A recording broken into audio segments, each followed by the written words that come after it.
Hello friends, నమస్తే. ఇందిరమ్మ ఇల్లు లబ్ధిదారులకు గుడ్ న్యూస్.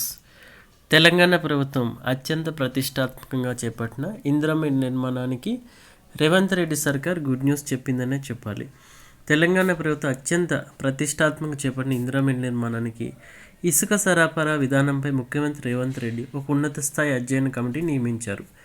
ఈ కమిటీ వారం రోజుల్లోగా తమ అధ్యయనాన్ని పూర్తి చేసి సమగ్ర విధి విధానాలు అందిస్తారు. అయితే రాష్ట్ర ఆర్థిక శాఖ ప్రత్యేక ముఖ్య కార్యదర్శి రామకృష్ణరావు, గనుల శాఖ ముఖ్య కార్యదర్శి N Sridhar, flagship programmes commissioner Shashanka వీళ్ళందరితో కలిసి ఒక కమిటీని నియమించారు.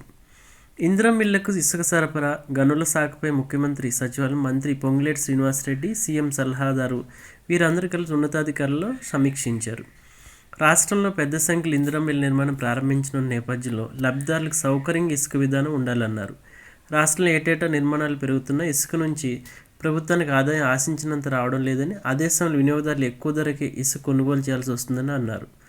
అయితే వినియోగదారులకు తక్కువ ధరకే ఇసుక దక్కేలా చూడాలని, అదే సమయంలో ప్రభుత్వానికి ఆదాయం పెరిగేలా చూడాలని సూచించారు.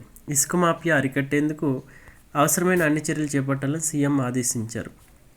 మేజర్, మైనర్ ఖనిజాల గనులకు వేసిన జరిమానాలు వసూలు కాకపోవడంపైన అధికారులు సీఎం ప్రశ్నించారు.